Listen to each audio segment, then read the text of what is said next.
Assalamualaikum warahmatullahi wabarakatuh. Selamat pagi anak-anak, bertemu kembali dengan Ustazah pada pembelajaran tematik hari ini. Hari kedua di semester yang kedua ini kita masih belajar tentang tema 6, subtema 1, pembelajaran yang ketiga. Ini hari yang ketiga ya.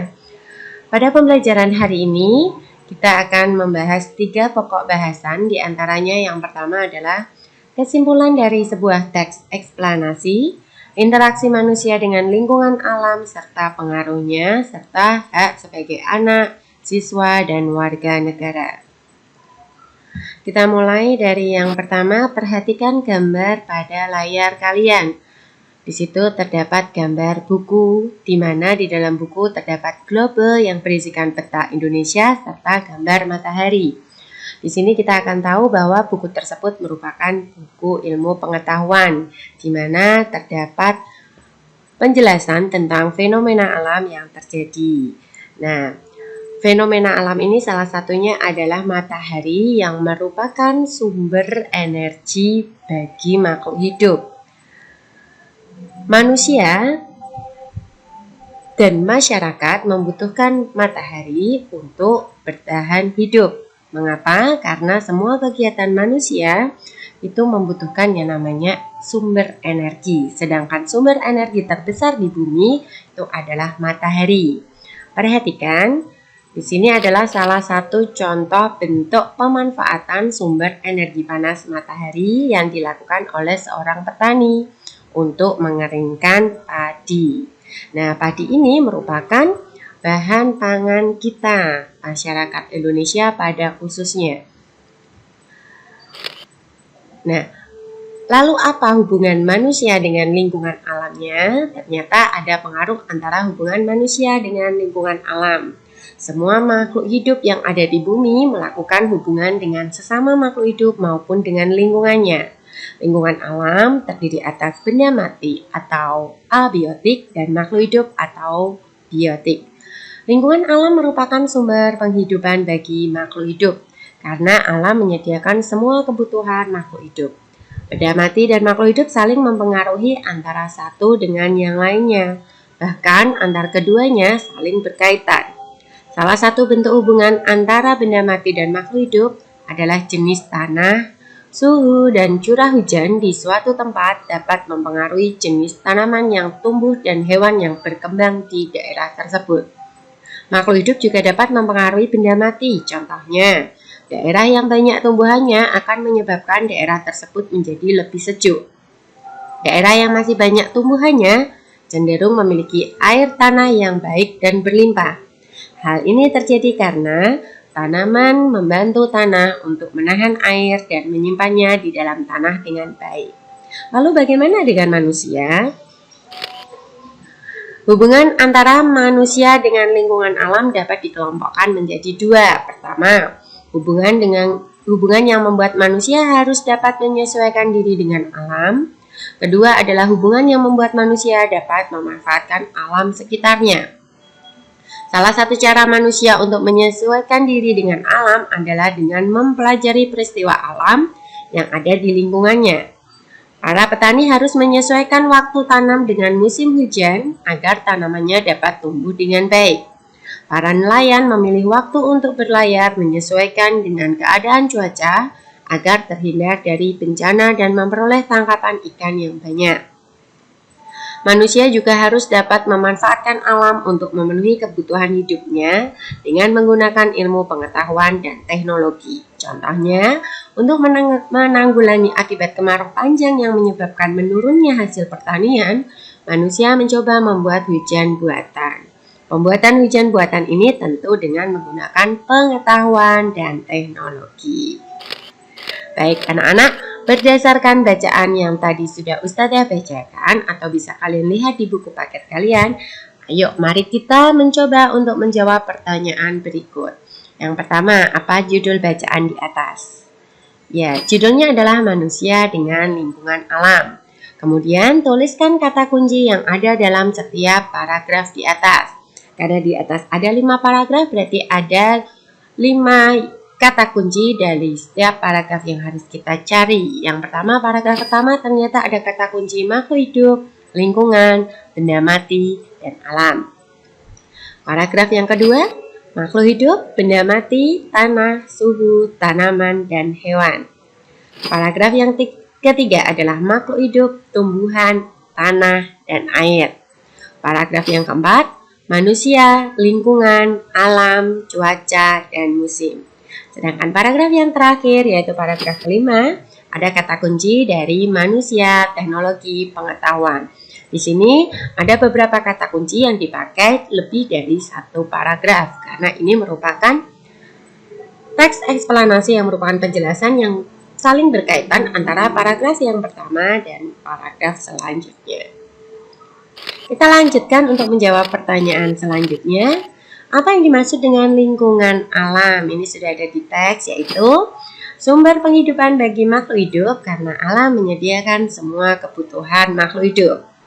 Pertanyaan selanjutnya, apa sajakah interaksi yang terjadi dalam lingkungan alam? Daerah yang masih banyak tumbuhannya cenderung memiliki air tanah yang baik dan berlimpah. Hal ini terjadi karena tanaman membantu tanah untuk menahan air dan menyimpannya di dalam tanah dengan baik. Ini adalah salah satu interaksi yang terjadi dalam lingkungan alam. Kemudian pertanyaan selanjutnya, jelaskanlah salah satu contoh bentuk interaksi dalam lingkungan yang terdiri atas lingkungan makhluk hidup dan benda mati. Ini juga ada di teks, yaitu daerah yang masih banyak tumbuhannya cenderung memiliki air tanah yang baik dan berlimpah. Di sini yang merupakan makhluk hidup adalah tumbuhan, sedangkan yang merupakan benda mati di sini adalah air. Kemudian, jelaskan interaksi yang terjadi antara manusia dengan lingkungan alam. Ini contohnya, petani harus menyesuaikan waktu tanam dengan musim hujan agar tanamannya dapat tumbuh dengan baik. Terakhir, contoh bentuk interaksi antara manusia dengan lingkungan alam, yaitu para nelayan memilih waktu untuk berlayar menyesuaikan dengan keadaan cuaca agar terhindar dari bencana dan memperoleh tangkapan ikan yang banyak. Artinya, kegiatan-kegiatan manusia yang berhubungan dengan alam ini banyak kita jumpai pada kehidupan kita sehari-hari. Nah, di sini ada percakapan antara Udin dengan Siti. Dari bacaan itu saya semakin mengerti bahwa manusia sangat bergantung pada lingkungan alam. Betul, manusia mempunyai kemampuan untuk mempelajari keadaan lingkungannya dan melakukan penyesuaian untuk bertahan hidup. Yuk kita coba untuk mengamati lingkungan sekitar kita. Nah, ini coba di sekitar kalian, tentunya kalian tahu ada beberapa interaksi manusia dengan lingkungannya termasuk yang kalian lakukan dalam kehidupan sehari-hari. Contohnya, misalkan di rumah kalian suka bercocok tanam, menanam bunga, dan lain sebagainya. Kemudian, pekerjaan utama orang-orang di sekitarmu. Coba diperhatikan mulai dari pekerjaan orang tuamu. Dari manakah, apa sajakah pekerjaan yang orang tuamu atau keluargamu lakukan yang berhubungan dengan alam? Ini salah satu contoh bentuk interaksi masyarakat dengan alam, yaitu bercocok tanam. Hasil interaksinya tentu saja mudah mendapatkan sayuran segar. Ini jika kalian bercocok tanam menanam sayuran. Jika bercocok tanam menanam tanaman obat, maka mudah mendapatkan tanaman obat saat anggota keluarga sedang sakit. Baik, ini ada percakapan antara Benny dengan Udin.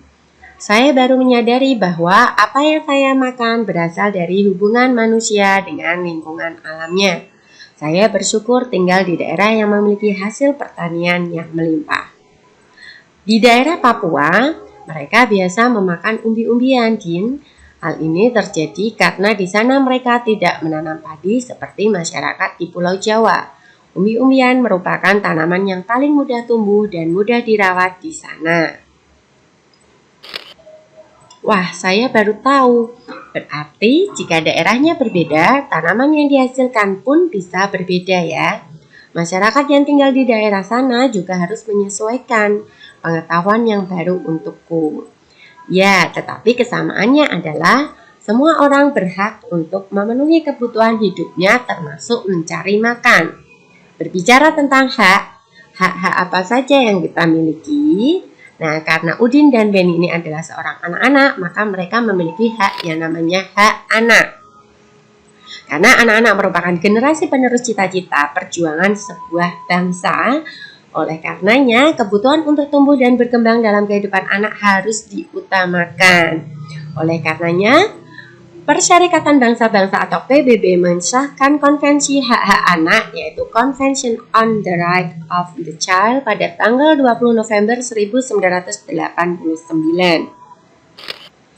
Hak-hak anak tersebut di dalam konvensi itu meliputi yang pertama adalah hak kelangsungan hidup, selanjutnya adalah hak perlindungan, yang ketiga adalah hak tumbuh kembang, dan yang terakhir adalah hak berpartisipasi.